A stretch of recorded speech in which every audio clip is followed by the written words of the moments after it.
안녕하세요. 자동차에 거주는 남자 이상입니다. 오늘은 신차 소식 이외에 색다른 자동차 소식을 전해드릴까 하는데요.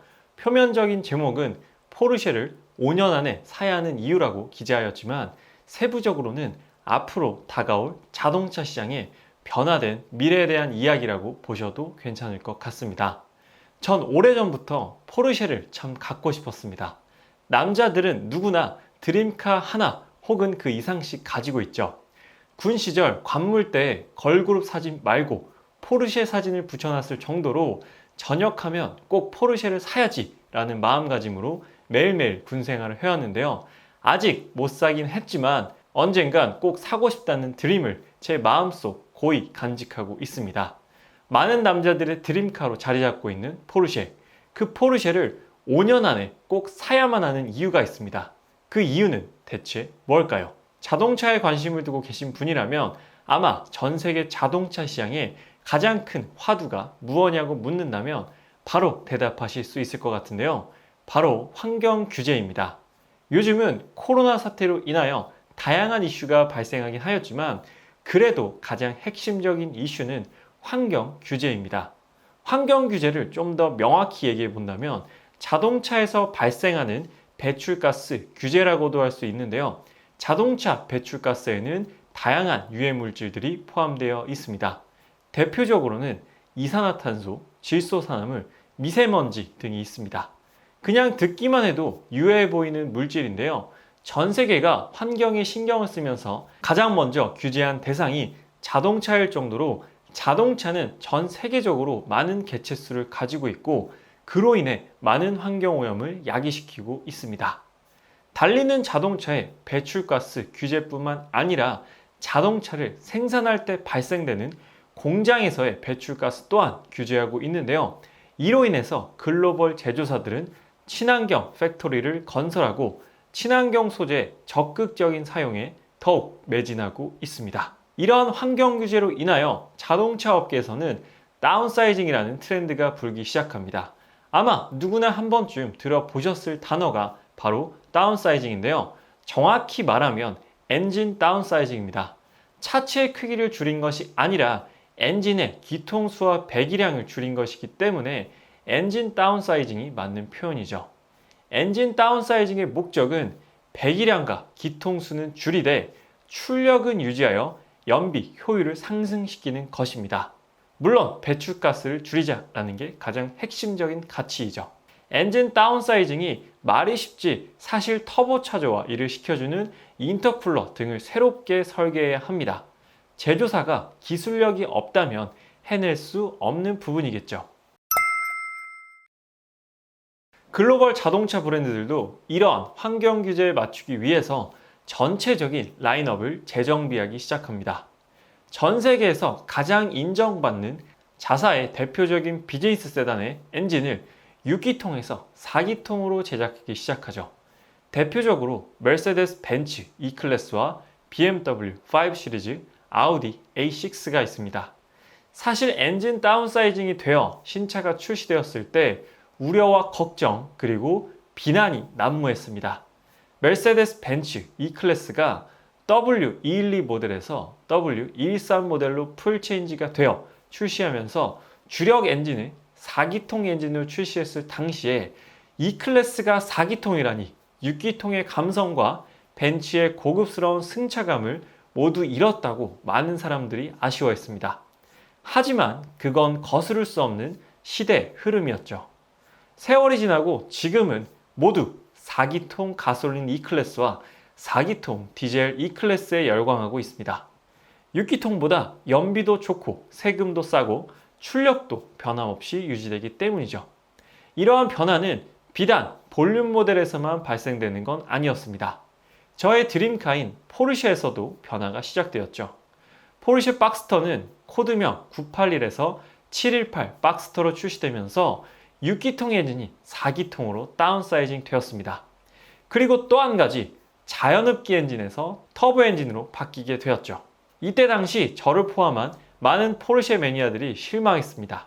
아니 포르쉐가 4기통 터보라니 하면서 말이죠.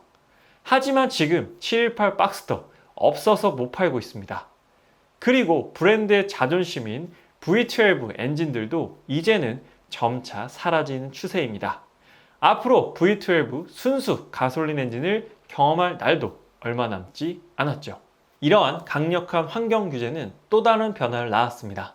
3기통 SUV가 나타났으며 하이브리드와 플러그인 하이브리드 그리고 마일드 하이브리드 모델도 등장하게 되었죠. 세상은 빠르게 변하고 있습니다. 그건 자동차 시장도 마찬가지죠.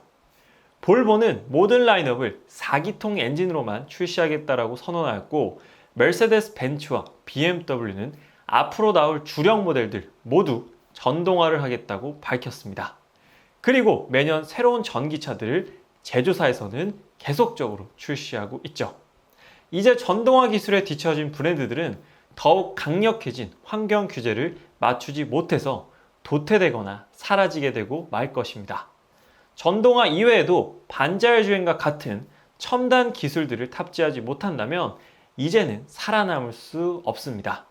아무리 오케스트라의 배기음을 가진 마세라티라도 말이죠. 문제는 여기서 끝이 아닙니다. 또 한 번의 패러다임이 예고되어 있는데요. 2015년 이후 포스트 유로 6, 즉 유로 7이 적용된다면 자동차 시장은 정말 큰 변화를 맞게 될 것입니다. 현재 유로 6를 넘어 유로 6D 템포러리가 적용되어 있는데요. 기존의 NEDC 기준에서 새로운 WLTP 방식으로 바뀌게 되면서 더욱 강력해졌는데 그보다 더더더 강력한 유로 7이 적용된다고 합니다. 유로 7의 핵심은 바로 리터당 출력 제한인데요. 다시 말해 리터당 낼 수 있는 출력의 상한선을 제한한다는 것입니다. 배출가스의 발생량을 뛰어넘어 이제는 리터당 출력까지 제한한다고 하는데요. 도대체 왜 이렇게 강력한 제재를 가하는 것일까요? 그것은 바로 전동화 시대를 위해서입니다. 유로 7의 적용으로 인하여 리터당 출력을 제한을 둔다면 제일 직접적인 타격을 입는 대표적인 모델들이 있습니다. 바로 4기통 2000cc의 고성능 차량들인데요. 포르쉐 718 박스터, 메르세데스 AMG A35, AMG CLA 45S, 그리고 미니 쿠퍼 JCW 등이 있습니다. 4기통이지만 300마력을 넘게 내는 어마무시한 엔진을 가진 차량들인데요. 유로 7으로 인하여 출력 제한에 묶이게 된다면 이제 이 차들은 순수 내연기관만으로 출시되긴 힘들 것입니다. 전동화를 통해 배기량은 낮추고 출력은 유지 혹은 더욱 상승시키는 방향으로 가겠죠. 마지막으로 2015년 이후 다가올 유로 7 적용으로 인한 자동차 시장의 변화를 정리해보면 리터당 출력을 제한하게 되면 다시 배기량을 2.0리터에서 2.5리터 혹은 3.0리터로 바꾸면서 배출가스는 줄여야 하는데 사실상 이건 불가능한 일이기 때문에 결국 전동화를 통한 해결책이 가장 합리적인 방법입니다.